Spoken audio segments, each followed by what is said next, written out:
دائما آمين يا رب العالمين. Alhamdulillah kaum muslimin rahimakumullah, malam ini 27 Rabiul Akhir 1442 kita lanjutkan pengajian kitab Al-Jami'us Shaghir karya Al-Imam As-Suyuti rahimahullahu taala. Kita sudah sampai pada hadis 476.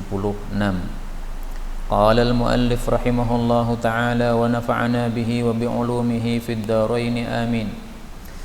Qala Rasulullah sallallahu alaihi wasallam, idza apabila akala makan ahadukum salah satu kalian ta'aman suatu makanan termasuk minuman, falyadhkur maka hendaklah dia menyebut ismallah nama Allah, maksudnya membaca bismillah. Fa in nasiya kalau dia lupa ayyadhkur ismallah untuk menyebut nama Allah fi awwalihi di awalnya makan, falyakul hendaklah dia mengucapkan bismillahi ala awwalihi wa akhirihi, dengan nama Allah untuk awalnya dan untuk akhirnya.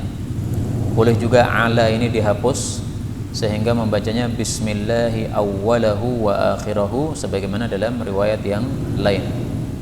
Hadis ini derajatnya sahih riwayat Abu Dawud. Hadis ini menunjukkan perintah membaca bismillah sebelum makan, dan perintah ini hukumnya sunnah, tidak wajib. Menurut Imam Nawawi, lebih baik membaca bismillahirrahmanirrahim.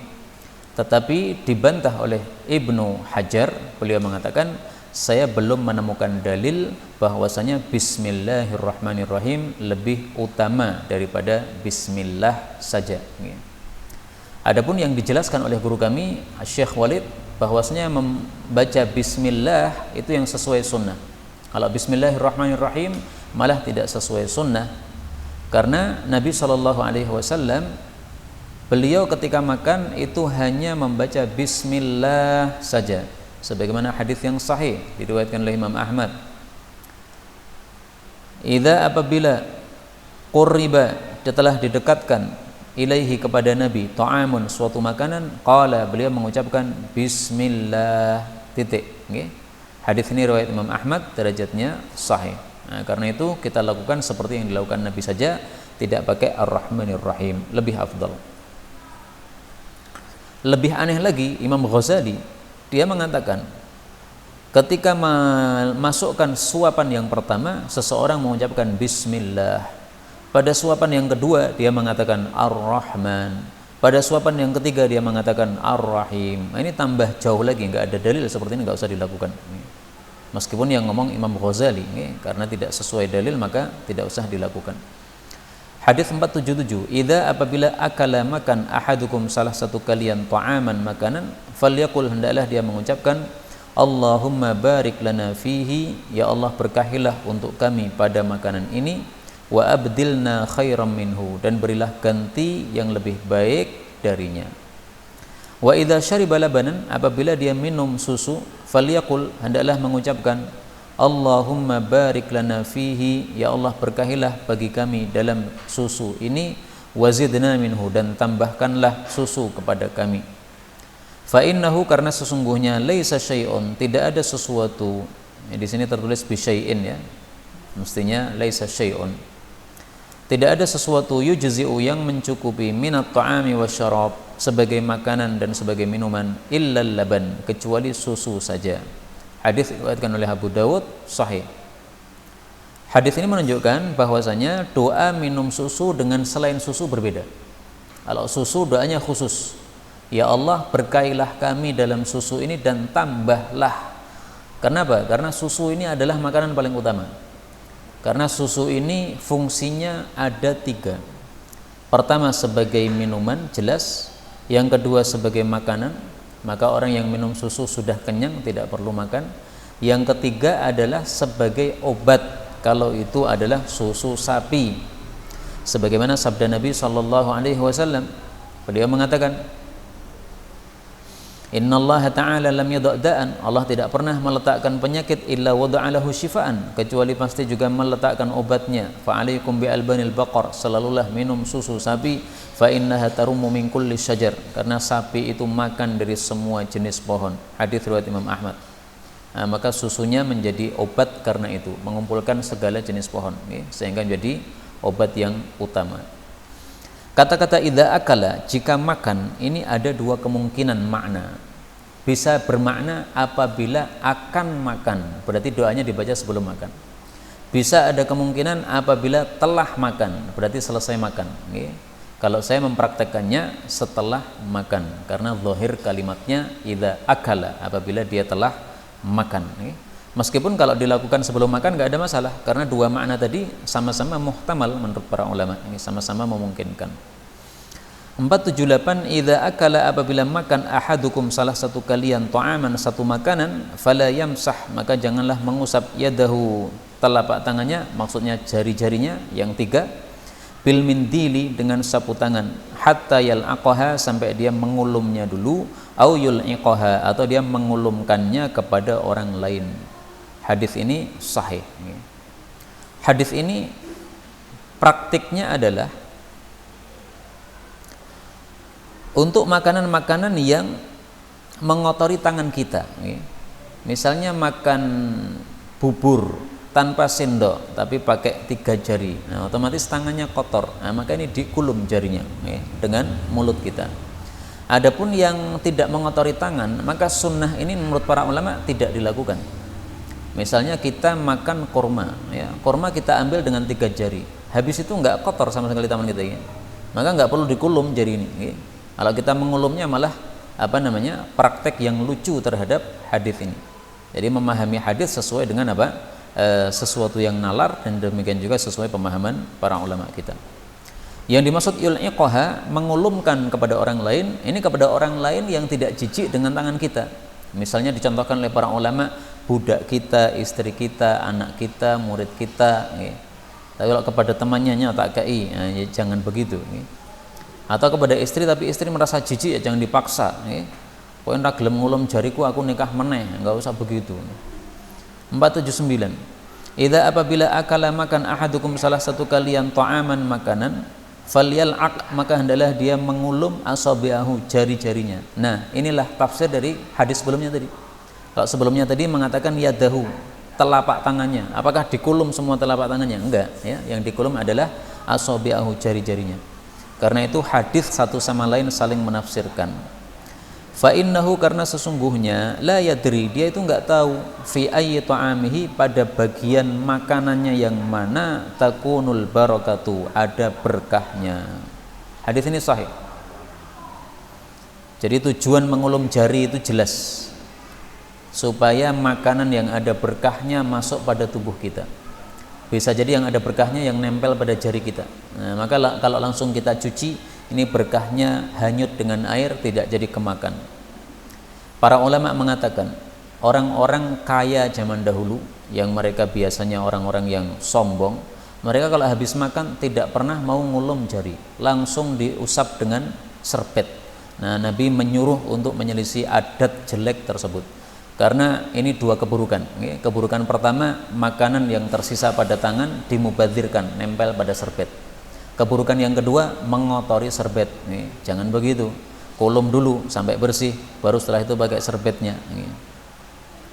480 idza apabila akala makan ahadukum salah satu kalian ta'aman makanan, falyaghsil, maka adalah dia membasuh yadahu, telapak tangannya, min wadori, dari lekatnya, al-lahmi, daging. Daging kan ada lekatnya, ada gajihnya, itu yang disebut wador. Hadis ini derajatnya dhaif. Tetapi meskipun hadis ini derajatnya dhaif, hadis ini maknanya sahih. Kenapa? Karena ada hadis yang lain yang semakna. Kata kuncinya ghamrun. Rasulullah bersabda, idza nama, apabila tidur, ahadukum, salah satu kalian, wa fi yadihi rihu ghamrin, pada tangannya ada bau daging, falam yaghsil yadahu, lalu dia tidak cuci tangannya, fa asabahu syai', lalu dia tertimpa suatu musibah, ya apakah digigit tikus atau apa, fala yalumanna illa nafsah, jangan salahkan kecuali dirinya sendiri. Hadis riwayat Ibnu Majah, derajatnya sahih. Nah, ini hadisnya semakna. Jadi intinya sebelum tidur cuci tangan kalau kita habis makan. Nah, kalau hadis yang kita baca ini tadi tidak ada kata-kata sebelum tidurnya. 481 idza apabila akala makan ahadukum salah satu kalian falyakul hendaklah dia makan biyaminihi dengan tangan kanannya. Wa idza syariba kalau dia minum falyashrab hendaklah dia minum biyaminihi dengan tangan kanannya. Fa inna syaitan karena setan itu yakulu makan bisimalihi dengan tangan kirinya. Wa yashrabu dan dia minum bisimalihi dengan tangan kirinya juga. Hadis ini menunjukkan larangan makan minum dengan tangan kiri. Larangannya bersifat haram atau makruh. Menurut mayoritas para ulama, hukumnya ini hanyalah makruh. Kenapa? Karena ini hanya berkaitan dengan adab.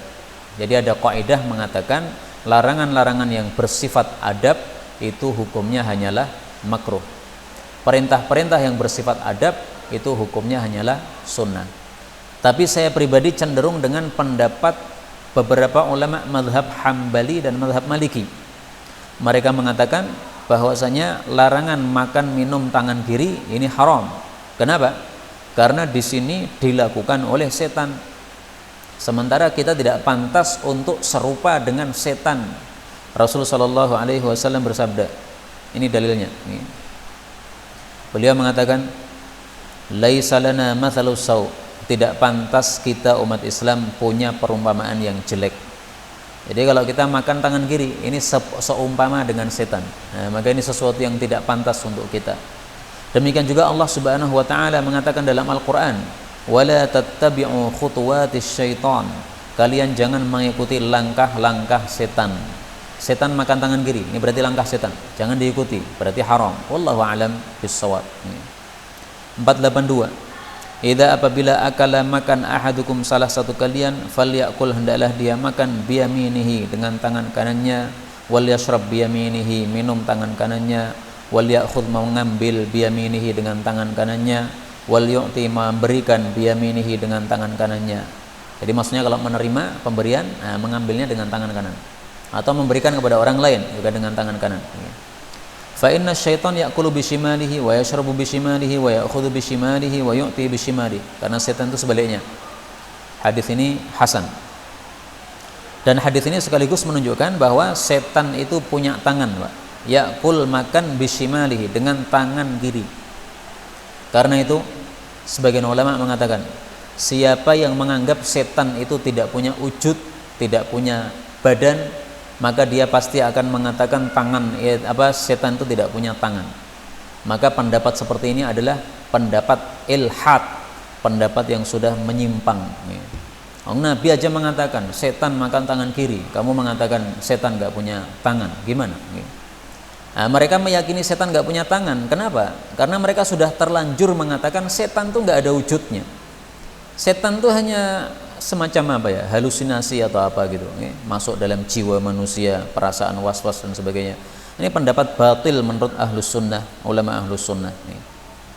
483 idza apabila akala makan ahadukum salah satu kalian ta'aman makanan fasaqata lalu jatuh luqmatuhu suapannya, falyumit hendaklah dia menyingkirkan marabahu apa yang mengenainya, minha darinya, yaitu kotoran yang mengenainya.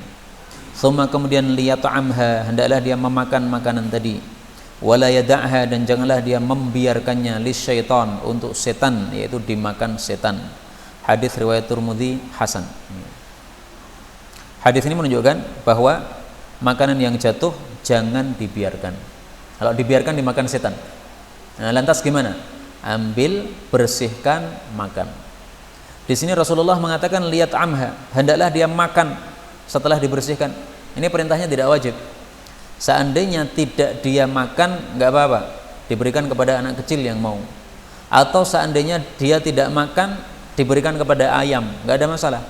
Yang penting jangan dibiarkan. Jadi yang dilarang itu adalah membiarkannya.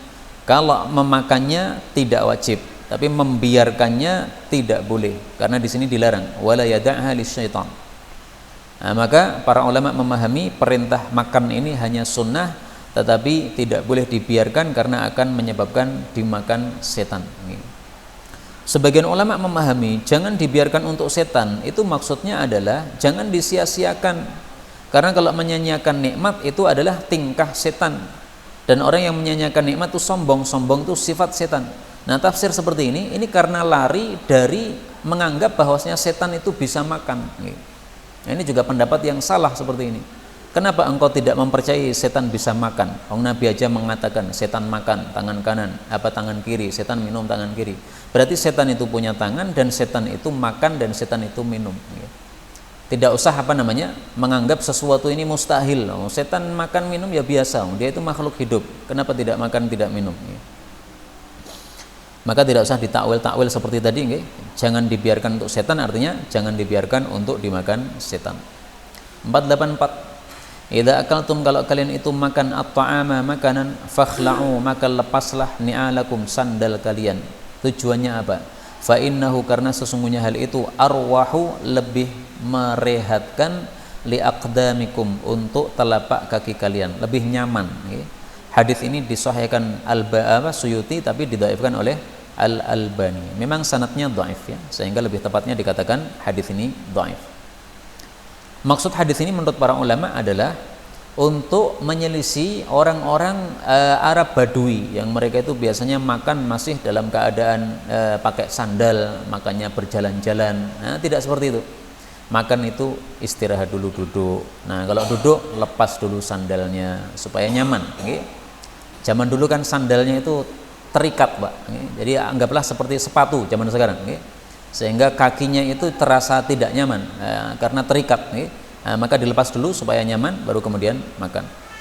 Tapi bukan berarti tidak boleh bersandal saat makan. Ya, ini masalah masalah duniawi saja, sehingga larangannya tidak sampai kepada haram. Terutama juga hadisnya adalah hadis yang dhaif. 485. Idza, apabila iltaqa, berjumpa al-musliman, dua muslim, bisayfaihima, dengan dua pedang, faqatala, lalu membunuh, ahaduhuma, salah satu dari keduanya, sahibahu, kepada temannya, fal qatil wal maqtul, maka yang membunuh dan yang dibunuh, finnar, semuanya masuk neraka. Nah, para sahabat kaget, Pak, kok bisa semuanya masuk neraka? Qila, maka ditanyakan, yang bertanya ini sahabat, ya Rasulullah, hadzal qatil, ini si pembunuh nih masuk neraka, wajar ini. Fama balul maqtul, apa kondisinya orang yang dibunuh, kok dia masuk neraka? Apa sebabnya? Qala, beliau menjawab, innahu, sesungguhnya orang yang dibunuh itu, kana, adalah dia, harison, sangat ingin, ala qatli sahibih, untuk membunuh sahabatnya. Artinya apa? Seseorang yang punya niatan jelek dan dia sudah punya sikap atau punya aktivitas untuk melakukan niatan tadi, ini sudah berdosa. Dia sudah bawa pedang, berarti kan sudah ada niatan membunuh. Tapi karena dia kalah, akhirnya terbunuh. Nah, niatannya itu sudah dihitung. Loh, katanya niatan itu, kalau niatan jelek itu belum dihitung katanya, kalau belum dilakukan. Nah, maka jawabannya adalah, ya betul, niatan tidak dihitung kalau belum dilakukan, kalau belum ada sikap. Tapi kalau sudah ada aksi, ada sikap, nah ini sudah dihitung. Ada orang keluar dari rumahnya menuju ke masjid untuk maling kotak masjid. Masuk masjid, ketahuan takmir masjid, akhirnya lari, nggak jadi maling. Nah, itu sudah berdosa. Kenapa? Sudah punya aksi, yaitu dia berjalan ke masjid, sudah lirik-lirik ke sana ada orang atau tidak ada. Nah, kemudian sudah berusaha mencongkel, tapi ketahuan dulu. Ya memang dia belum mencuri, tapi sudah punya aksi untuk mencuri, ini sudah berdosa. Karena itu berhati-hatilah, jangan sampai kita perang sesama muslim, kecuali untuk membela diri saja, Bang. Kecuali untuk apa? Membela diri. Ada orang masuk rumah kita, dia muslim, dia bawa pedang ingin bunuh kita. Boleh nggak kita melawan dia dengan pedang? Boleh. Ini bukan perang sesama muslim, tapi membela nyawa. Ini sama dengan dirampok. Perampoknya KTP-nya Islam, atau mungkin perampoknya pakai peci, merampok kita di tengah jalan. Nah, pakai peci kan muslim itu. Nah, meskipun dia muslim, kalau dia merampok kita, kita boleh untuk membela harta kita. Kalau kita mati masuk jannah, mati syahid. Nah, maka termasuk korban kemarin itu mereka bisa dikatakan mati syahid. Kenapa? Karena Rasul sallallahu alaihi wasallam bersabda, man qutila duna damihi fahuwa syahidun. Barang siapa yang dibunuh membela darahnya sendiri, maka dia adalah mati syahid. Hadis sahih riwayat Imam 3. Nah, sekaligus ini saya ingin menyampaikan bahwasanya pada 1 bulan ini marilah kita melakukan sunnah Nabi SAW, yaitu kunut nazilah, karena telah terjadi pembantaian sadis terhadap umat Islam sebagaimana pernah dilakukan oleh Nabi, ya. Ada 70 sahabat Nabi, orang-orang Ansar, mereka adalah para qurra, orang-orang yang hafal Quran, mereka dibunuh. Maka qanata syahron, Nabi kunut selama 1 bulan, yad'u, mendoakan keburukan terhadap orang-orang yang sudah membunuhnya, fi subuh, dalam salat subuh. Tapi bukan berarti hanya salat subuh saja, salat 5 waktu kunut nazilah itu. Di sini disebutkan subuh karena perawinya hadir dalam salat subuhnya, maka dia mengatakan fi subuh. Taib, ini sebenarnya tidak harus 1 bulan, tetapi saya sarankan 1 bulan ini supaya kita tampakkan bahwasanya kita betul-betul masih ukhuwah sesama muslim, ada pembunuhan sesama muslim, kita sangat tidak rela, dan juga untuk menegakkan sunnah Nabi, karena kunut nazilah ini sudah jarang dilakukan orang. Maka untuk imam-imam di masjid ini saya sangat menyarankan, lakukan kunut nazilah, doakan kepada yang sudah terbunuh atau para pembunuh supaya mereka dibalas yang setimpal oleh Allah Subhanahu wa taala. 486. Idzal taqa, apabila berjumpa al-muslimani, 2 muslim, fatasafaha, lalu keduanya jabat tangan, wa hamidallah, lalu mengucapkan alhamdulillah, wastaghfara, mengucapkan astaghfirullah, ghufira lahuma, pasti diampuni untuk keduanya. Hadis ini derajatnya hasan menurut Albani, Suyuti, tapi dhaif menurut Al-Albani. Seandainya dilakukan gimana? Enggak apa-apa, karena ini hanya masalah fadailul a'mal. Dan hadis ini kenapa boleh diamalkan? Karena isinya tidak bertentangan dengan syariat Islam. Jabat tangan sesuai dengan ajaran Nabi. Jabat tangan disunahkan ketika berjumpa. Kemudian wirid, alhamdulillah, astaghfirullah, ini semua wirid-wirid yang disyariatkan. Boleh dilakukan kapan saja, termasuk ketika berjumpa. Nah, ketika berjumpa kenapa mengucapkan alhamdulillah, astaghfirullah? Ini sebenarnya masuk akal. Alhamdulillah bisa jabat tangan, astaghfirullah untuk menggugurkan dosa-dosa, karena bisa jadi kita punya dosa kepada saudara kita yang kita jabat tangan ini tadi. Barangkali dia punya hak yang kita tidak melakukan kepadanya, belum melakukan kewajiban kepadanya misalnya. Maka untuk diamalkan nggak ada masalah, tapi jangan meyakini sebagai sunnah Nabi Sallallahu Alaihi Wasallam. Lebih bagus lagi ketika jabat tangan itu sambil tersenyum, karena hadis ini diriwayatkan oleh Tabarani dengan ada tambahan, wa dhahika kullun minhuma fi wajhi sahibi, sambil senyum kepada temannya, masing-masing senyum kepada temannya. Nah, ini tambahan dalam riwayat Tabarani. Nah, maka jabat tangan tanpa senyum boleh, tapi pakai senyum lebih bagus lagi. 487. Idzal taqa, apabila berjumpa al-musliman, 2 muslim, fasallama ahaduhuma, lalu salam salah satu keduanya, ala sahibi, kepada sahabatnya, kana, adalah ahabbuhuma ilallahi, yang paling dicintai oleh Allah, ahsanahuma, yang paling bagus di antara keduanya, bishron, cerah wajahnya atau senyum wajahnya, bisahibihi, kepada sahabatnya. Fa idza tasafaha, apabila keduanya jabat tangan, anzalallah, Allah turunkan alaihima, kepada keduanya, mi'ata rahmatin, 100 rahmat. Nah, 100 rahmat dibagi 2, lil badi, untuk yang memulai salam, tis'un, 90 rahmat, jadi dia dapat 90%. Walil musafih, untuk walil musafah, dan untuk orang yang dijabati tangan, berarti orang yang yang kedua tadi, asyrah, dia mendapatkan 10 pahala, jadi mendapatkan 10% saja. Di situ musafih apa musafah, Ustaz? Musafah, karena dia yang kedua, yaitu yang disalami dan yang dijabati tangan. Hadis ini derajatnya hasan menurut Suyuti, tapi dhaif menurut Al-Albani. Ya, memang sanadnya dhaif. 488. Idzal taqa, apabila berjumpa al-khitanani, 2 khitan, faqad wajaba, maka telah wajib al-ghuslu, mandi junub. Hadis ini sahih, ini bicara tentang hubungan intim suami istri. Yang dimaksud berjumpa ini adalah sejajar. Para ulama mengatakan yang dimaksud berjumpa itu adalah tahadzaya, yaitu sejajar. La tamasa, tidak harus bersentuhan.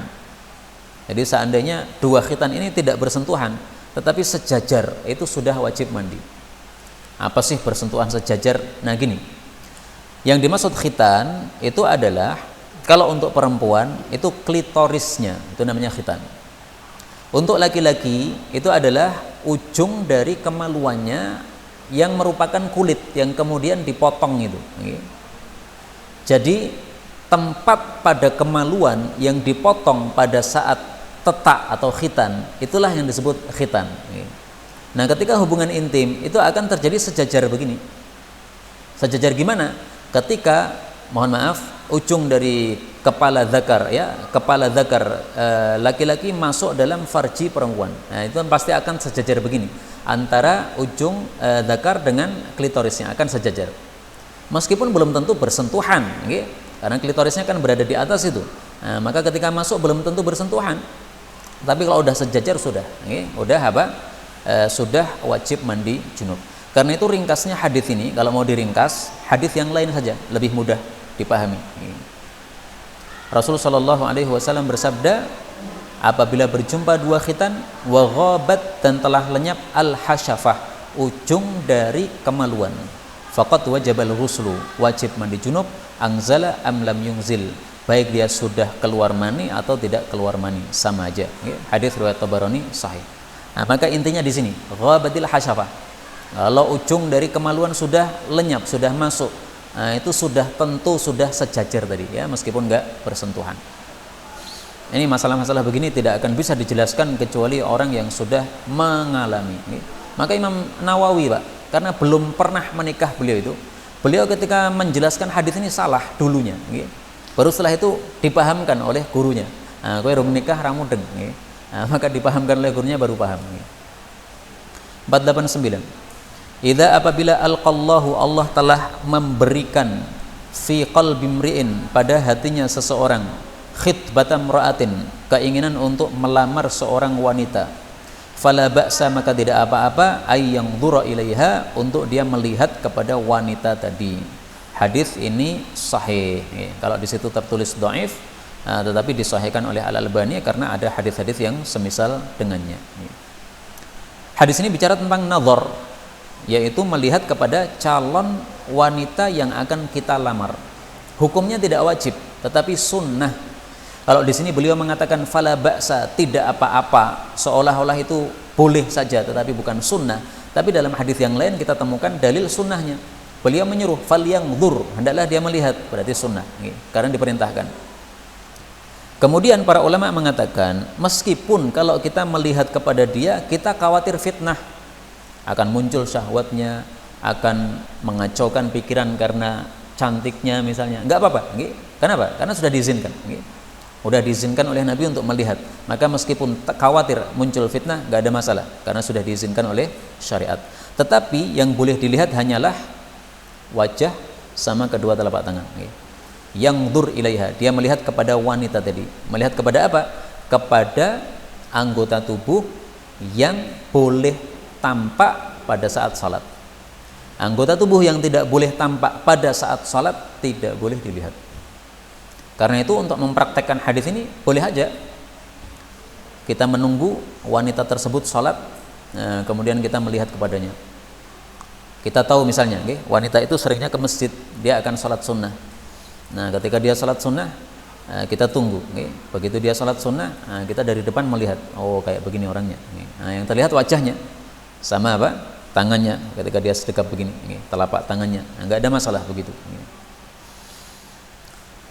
Tetapi ini tentu saja dilakukan apabila betul-betul ingin melamarnya. Itulah yang dimaksud alqallah, Allah telah lemparkan dalam hatinya keinginan untuk melamar. Adapun kalau tidak ada keinginan untuk melamar, maka tidak termasuk yang diizinkan ini. Bahkan para ulama mengatakan, keinginan untuk melamar ini keinginan yang betul-betul. Karena kalau keinginan yang hanya sekedar melintas dalam hati, itu bisa was-was dari setan. Contoh, para ulama mencontohkan, engkau seorang rakyat jelata yang tidak terkenal sama sekali dan termasuk kalangan menengah ke bawah misalnya. Engkau melihat ada putrinya seorang ulama besar, atau putrinya seorang presiden. Nah, ini kira-kira kalau ngelamar itu diterima atau tidak? tidak bakal diterima. Nah, meskipun ada keinginan dalam hati saya pengen melamar wanita itu cantik, tetap nggak boleh melihat. Kenapa? Orang mungkin ngelamar tenan gue. Pomong ngelamar tenan orang mungkin ditompo. Nah, sampai begitu para ulama katakan. Jadi betul-betul yang akan melamar dan betul-betul dia bisa mendapatkan wanita tadi secara nalar. Nah, kalau secara nalar tidak mungkin dia mendapatkannya, tidak boleh melakukan nazar atau melihat ini. 490. Idza apabila amma mengimami ahadukum salah satu kalian annas pada para manusia falyukhaffif, hendaklah dia meringankan, jangan panjang-panjang. Fa inna fihim, karena sesungguhnya di tengah-tengah mereka ada as-saghir, anak kecil, wal kabir, orang tua. Kabir itu kadang-kadang diartikan dewasa, kadang-kadang diartikan tua. Di sini maksudnya tua. Wad dhaif, orang yang lemah, misalnya orang yang sedang lumpuh. Wal marid, dan orang yang sakit. Wadal hajah, dan orang yang punya hajat, ya, misalnya musafir atau orang yang punya tamu dan sebagainya. Wa idza shalla, dan apabila dia salat di nafsihi, untuk dirinya sendiri, ya, salat sunnah atau dia salat wajib tapi sendiri, falyutawwil, maka silahkan dia memanjangkan, masya'a, terserah dia. Hadis ini sahih muttafaqun alaih. Hadis ini menunjukkan bahwasanya imam hendaklah mengimami falyukhaffif, dengan meringankan. Nabi tidak mengatakan mempercepat, enggak, tapi meringankan. Jadi jangan disalahpahami. Karena sebagian orang salah paham. Yasin, Allahu Akbar, nih, dia apa ngimami Yasin tok ini. Katanya meringankan. Oh, itu namanya mempercepat itu, nih. Satu ayat saja. Ya memang sahnya sah, tapi enggak pernah dilakukan Nabi seperti itu. Dan itu malah mendekati main-main kalau pada masa sekarang ini, ya. Bikin orang ketawa dan sebagainya. Kemudian ringan ini menurut para ulama adalah relatif. Sebagian orang mengatakan ini sudah ringan, tapi sebagian lain mengatakan wah ini berlalu terlalu lama ini. Nah, karena itu masalah ringan ini caranya menetapkan gimana? Para ulama mengatakan caranya menetapkan adalah lihat di antara para jamaah yang paling lemah dari mereka siapa. Nah, kita memanjangkan sholatnya sesuai dengan kemampuan bapak yang paling lemah ini. Misalnya jamaahnya ada 20 orang, okay? Dari 20 orang ini ada mbah yang sudah sepuh usia 70 tahun. Nah, kita kira-kirakan, okay? 70 tahun ini badannya sudah bungkuk sekali, okay? Nah, kira-kira dia kuatnya berapa lama? Oh, dia baca ad-duha masih kuat, ya udah baca duha nggak apa-apa. Oh, saya baca surat al-buruj masih kuat, ya udah baca surat al-buruj nggak apa-apa. Jangan yang panjang-panjang ya, al-mursalat, al-mulk dan sebagainya. Karena dia sudah bungkuk, sudah tidak kuat lagi. Nah, itu maksudnya. Jadi meringankan dengan cara dilihat mana yang paling lemah, kemudian diterapkan sesuai dengan kemampuan dia. Kalau semuanya orang-orang kuat, nggak ada masalah dipanjangkan. Misalnya pada sholat tahajud tengah malam, jam 2 malam, itu biasanya yang hadir orang-orang kuat. Orang lemah nggak bakal hadir mereka. Nah, maka tahajud tengah malam pada bulan Ramadan jam 2 silahkan dipanjang-panjangkan, nggak apa-apa. Karena toh orang yang datang itu mereka orang-orang yang siap. Kalau mereka nggak siap, nggak bakal datang pada jam tersebut. Ini orang-orang yang khusus mereka. Dipanjangkan nggak masalah. Kemudian falyutawwil masya'a, kalau sholatnya sendiri silahkan lama, nggak apa-apa, terserah. Tapi meskipun Nabi mengatakan terserah, para ulama masih menjelaskan lagi.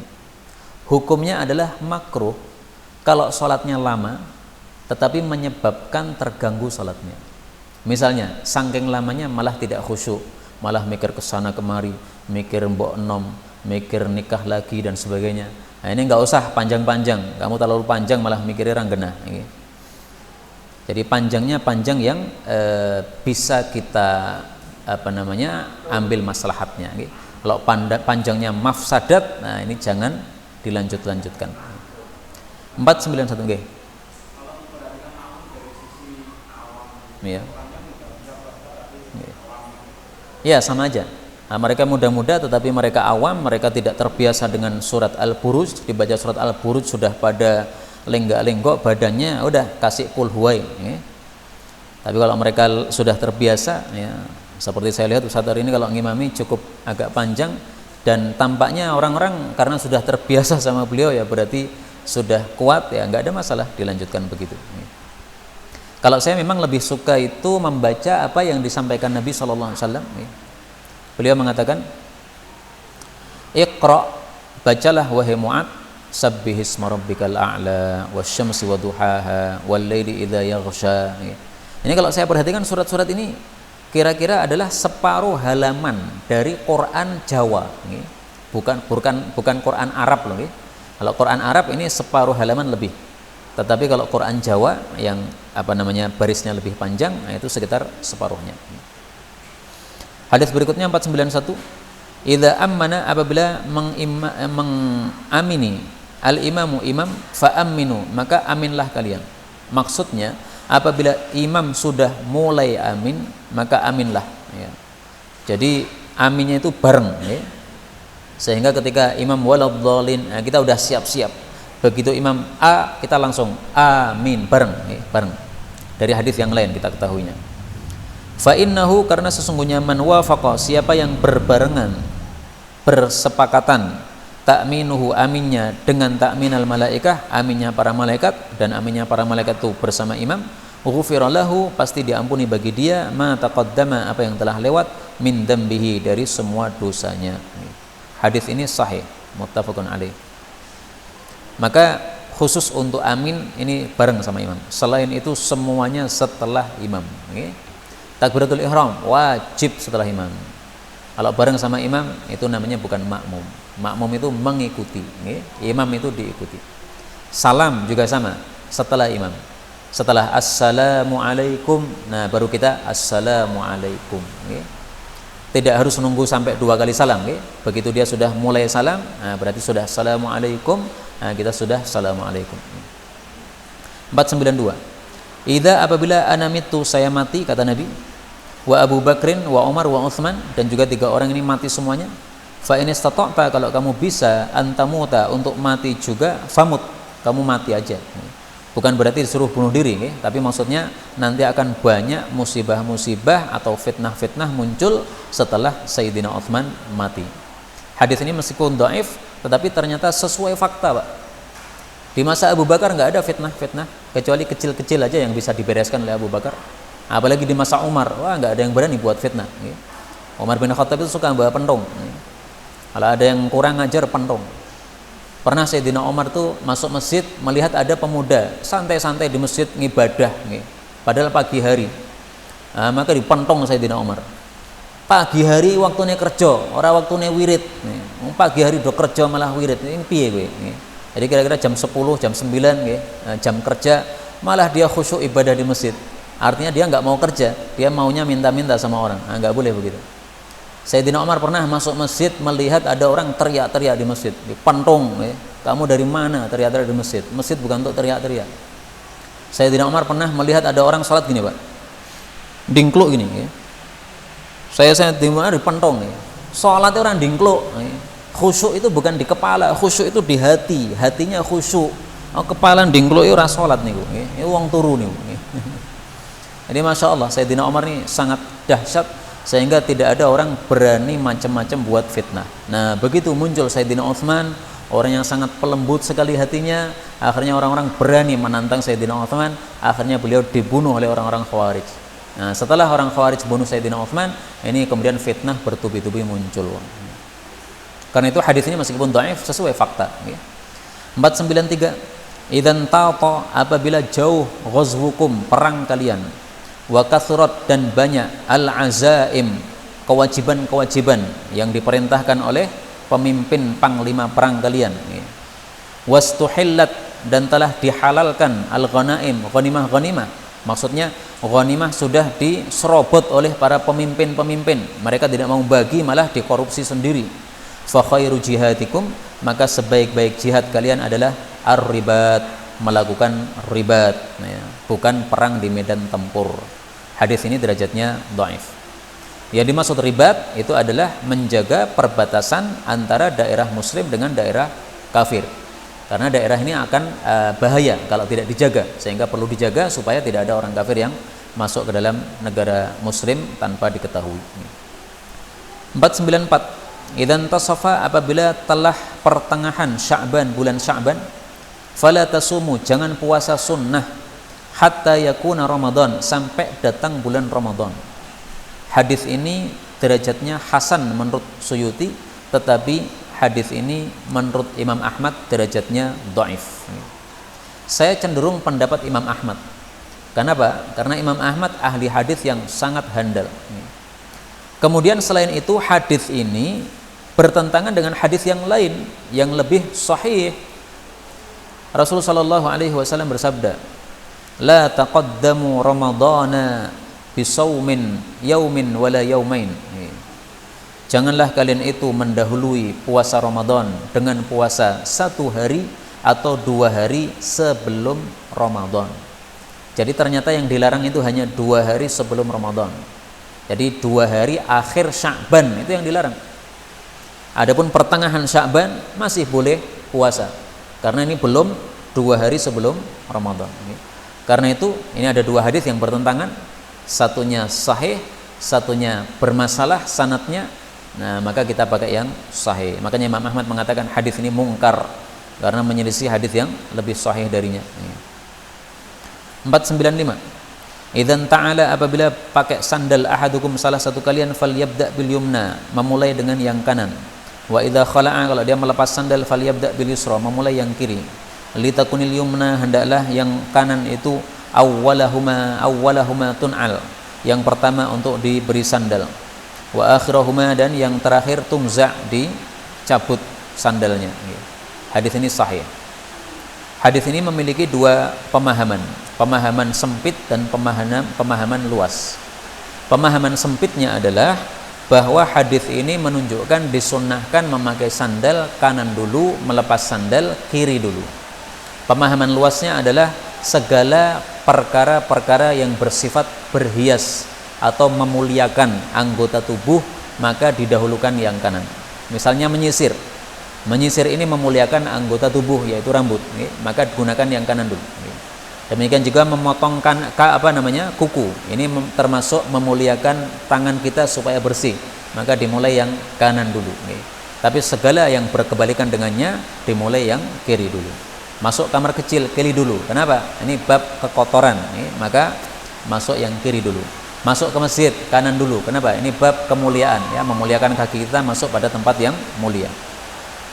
496. Idzan taha, apabila sampai ahadukum salah satu kalian ilal majlis, ke majlis, fa in wusi'alahu, kalau diluaskan majlis untuk dia, falyajlis, hendaklah dia duduk, ya.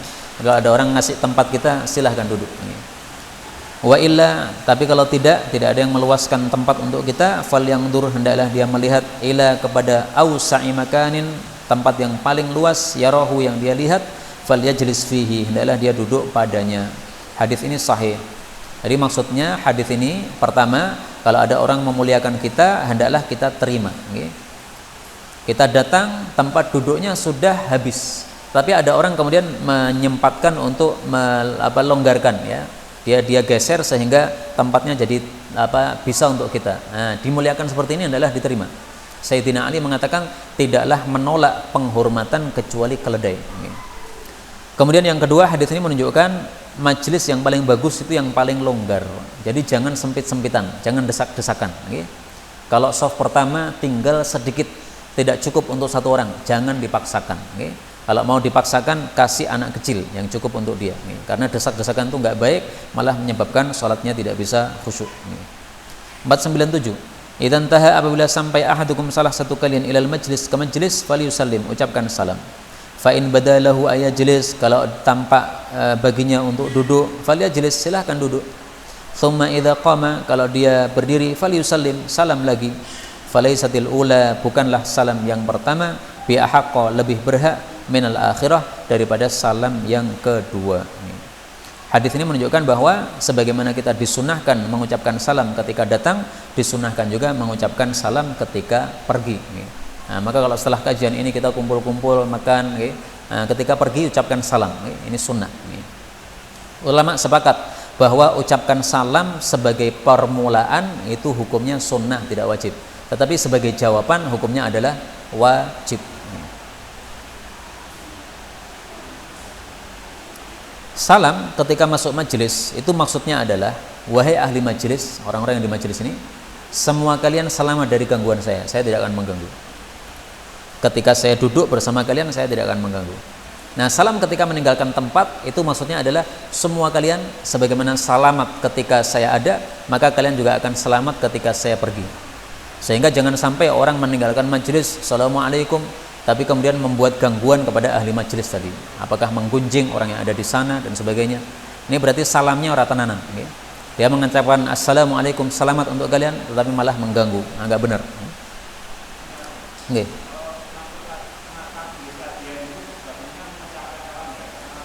Masuk majelis kajian hendaklah mengucapkan salam, tapi jangan keras-keras, karena kalau keras dia akan mengganggu kajian itu. Okay.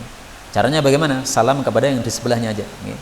Assalamualaikum. Nah, suaranya ringan aja, sehingga kalau mendengar, yang mendengar hanya yang sebelahnya aja. Okay. Supaya tidak mengganggu, karena Rasulullah mengatakan la dororo wa la diroro. 498. Idza anfaqa rajul, kalau seseorang itu infak ala ahlihi, kepada istrinya atau kepada keluarganya, nafaqatan, satu nafkah, wa huwa yahtasibuha, dia mengharap pahalanya, kanat lahu sadaqah, maka dia menjadi pahala sedekah baginya. Hadis derajatnya sahih. Hadis ini menunjukkan bahwasanya nafkah kepada keluarga itu dinilai sedekah. Maksudnya ada pahalanya seperti pahala sedekah. Jadi pahala sedekah itu tidak harus sedekah kepada orang lain. Kepada istri pun juga ada pahala sedekah. Tapi di sini ada syaratnya, yahtasibuha, mengharap pahala. Nah, karena itu Imam Nawawi mengatakan pentingnya memunculkan niat. Ketika kita ngasih makan istri, membelanjakan istri, memberikan beras kepada istri, nah, munculkan niat dalam hati supaya dapat pahala. Nah, sebenarnya niatannya tidak harus saya ingin pahala, nggak harus begitu. Niatannya saya melakukan kewajiban, itu sama. Niatannya saya pengen cari ridha Allah, itu sama. Niatannya saya pengen pahala, sama. Ini semuanya tiga masalah bisa diungkapkan dengan kata-kata yang berbeda tapi maksudnya sama. 499. Idza anfaqatil mar'ah, apabila istri itu menginfakkan min baiti zaujiha, dari rumah suaminya, maksudnya harta yang ada di rumah suaminya, makanan, minuman atau uang kecil, ghaira mufsidatin, tanpa merusak harta suaminya. Bagaimana cara tanpa merusak itu? Yaitu menginfakkan yang biasanya, misalnya uang kecil 1000-an, kana laha, maka dia mendapatkan ajruha, pahalanya, bima anfaqat, dengan sebab dia infakkan. Wali zaujiha, suaminya juga mendapatkan ajruhu, pahalanya, bima kasaba, dengan sebab dia sudah mengusahakan uang tadi, karena yang kerjakan suaminya. Walil khazin, dan untuk penjaga uang zaman dulu budak, mithlu dzalik, semisal juga dapat pahala. La yanqusu ba'duhum, masing-masing tidak mengurangi, min ajri ba'din, pahala sebagian yang lain, syai'an, sedikit pun. Hadis ini sahih, muttafaqun alaih. Jadi hadis ini menunjukkan bahwa setiap ada kebaikan yang dilakukan, siapapun yang ikut andil dapat pahalanya. Sekarang ini ada pengajian, yang dapat pahala siapa? Yang ngomong dapat pahala, yang mendengarkan dapat pahala, yang menyiapkan mic dapat pahala, yang merekam dapat pahala, yang menyiapkan LCD dapat pahala semua. 500 terakhir nggih. Idza, apabila anfaqatil mar'ah, wanita menginfakkan min baiti zaujiha, dari rumah suaminya, an ghairi amrih, tanpa perintah dari suami, falaha nisfu ajrih, maka dia mendapatkan separuh pahalanya. Hadis ini muttafaqun alaih. Yang dimaksud separuh pahala bukan berarti ini pahala sedekah diparuh jadi 2, enggak begitu. Tapi maksudnya masing-masing dapat pahala. Suami dapat pahala, kenapa? Uang itu yang mendatangkan suami yang kerja, dia dapat uang. Istri dapat pahala, kenapa? Dia yang bawa uang tadi berikan kepada orang miskin yang minta-minta. Nah, berarti dia punya andil memberikan kepada orang miskin, kalau suami andil mendatangkan harta tadi. Maka cara memahami ini, mendapatkan separuh pahala, pahamilah dengan hadis sebelumnya, la yanqus, masing-masing tidak saling mengurangi pahalanya yang lain. Karena kalau kita pahami nisfu ini separuh, berarti pahala sedekah diparuh jadi 2, berarti kan mengurangi. Istri mengurangi pahala suami, suami mengurangi pahala istri, enggak begitu. Para ulama mengatakan maksudnya masing-masing dapat pahala sesuai dengan amalnya masing-masing. Ini yang dapat kita baca pada malam hari ini, benarnya dari Allah, dan apabila ada salahnya, fa astaghfirullahal azim li wa lakum. Kalau ada pembahasan dipersilahkan.